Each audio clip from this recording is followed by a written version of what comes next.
I think that's pretty much the gist of it. You need 1 ton. The temperature should be greater than 165. Uh, and then you could fluctuate right there. I'd say start low and then just gradually raise the temperature until you get to the perfect place. And the micron size. If you're keefing, keef with 100 micron, and if you're pressing keef, just make sure that you press with anything less than 100 microns, but ideally you want to be in the 20s and 30s. All right, guys, I think that's all it is. Don't forget to check out the 710 whip. We got this going. Boom. It's epic, amazing, fantastic, spectacular, all of that good stuff. It's quantum mechanics. I love you guys. I'll see you guys on the next video. Peace.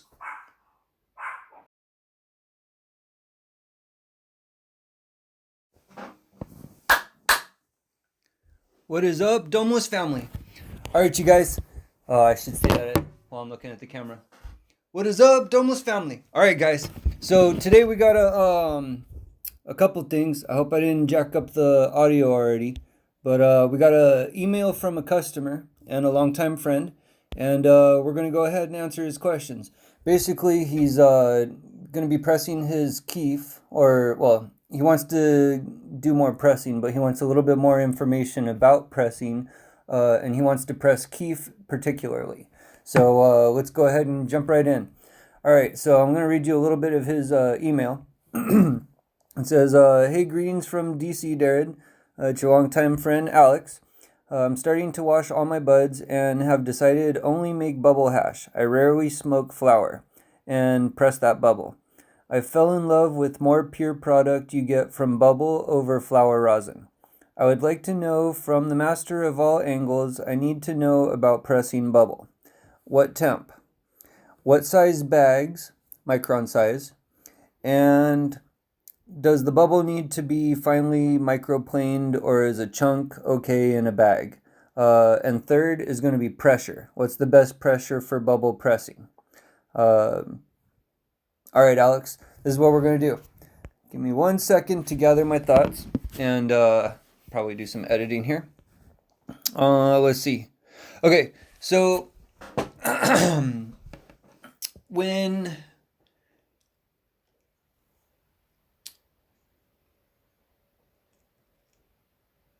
okay, washing your flowers and keefing your flowers are basically the same thing. So I'm going to refer mainly to keefing, since that's an easier process. Ghost hash, that's a popular term. It's an older term. A lot of people don't necessarily refer to it as that, but ghost hash is basically when you take your bubble bag and you put your flowers in there and then you put dry ice in it and then you just start shaking it. You'll take like a mirror or a piece of something that you can scrape up on, and you'll just go ahead and shake it over that. Now, um, okay, so there's different size microns in the bubble bag. So we're just going to refer to 100 micron. All right, that's going to be our base. So just assume that you'll like everything is basically 100 micron size. And what that refers to is anything that could go through the screen is going to come out. It might be smaller than 100 microns, but it won't be larger than 100 microns. Everything bigger than 100 microns won't go through the bag. Okay, so with that said, when you're doing your keef, you're gonna go ahead and keef it, but you're gonna make say you do a pound, right? So you're gonna keef a pound, or a quarter pound, whatever it is. You're gonna put all your stuff into your bag, and you're gonna pick your 100 micron bag and put your dry ice in there and just start shaking it. But shake it for a couple seconds and then move over to a different spot and then start shaking it over that area and then move it to a different spot. That way you're going to get different grades, because as you shake it, the first time you shake, you're going to get mainly like the trichomes, the heads, right?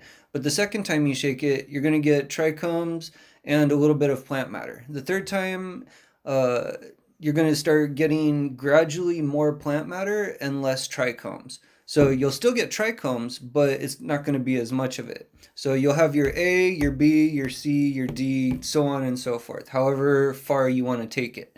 Um, the first one's going to give you the most purest of oil because there's less plant matter involved in the whole extraction. The last one, you're going to get obviously the direct opposite. You'll start getting more plant matter and less whatever, we won't call it more oil. Um, so let's see. Bag sizes. Okay, if you keef ghost hash with 100 micron screen, you're not going to want to use 100 micron screen in your rosin press. You're going to want to make sure that you're using a screen that's a lot smaller, because what that does is when you press it in the rosin press, any plant matter that actually did get into the first batch, it's going to get stuck in that micron bag.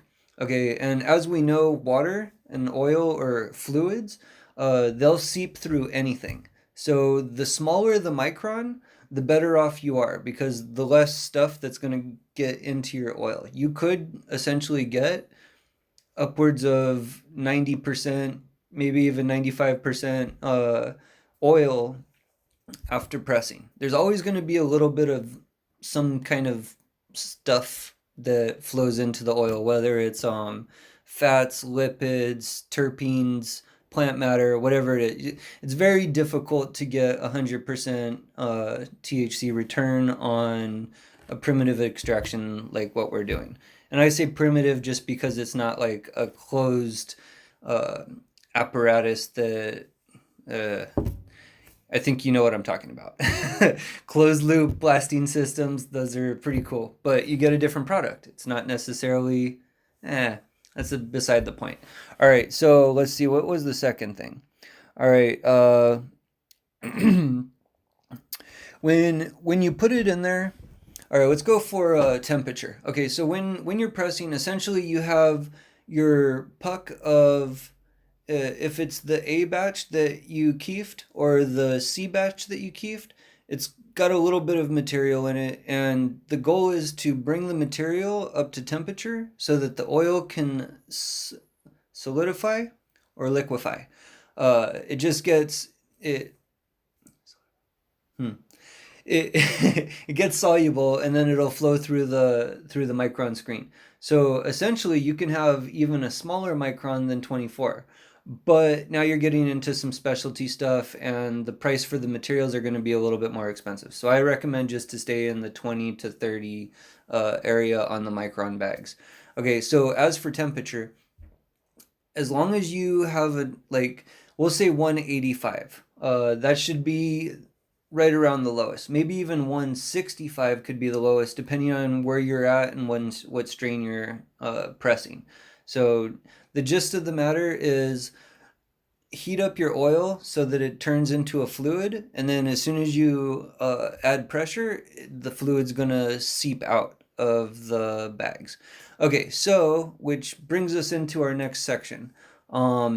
The pressure. How much pressure do you actually need to separate the oil from the plant matter? All right. There's so many analogies. All right, I'm gonna keep it very basic. You need enough pressure that you could just squeeze the oil out, right? Now remember, it's kind of like a sponge. So if you press on it and then it doesn't go far enough away, when you open it up again, it might suck in a little bit more oil. Very, very, very little. Probably, I mean, if you're doing grams at a time, it's not even going to matter. But if you're doing like ounces at a time, it might matter. But that's where the double press comes in. So, and feel free to double press anytime. Just keep it separate in case something goes wrong. That way it's not all combined into one batch. Okay, so let's see. The amount of pressure you can essentially use like 250 pounds. 250 pounds in 1 square inch. I don't remember exactly what it is, but it's good enough to separate the oil.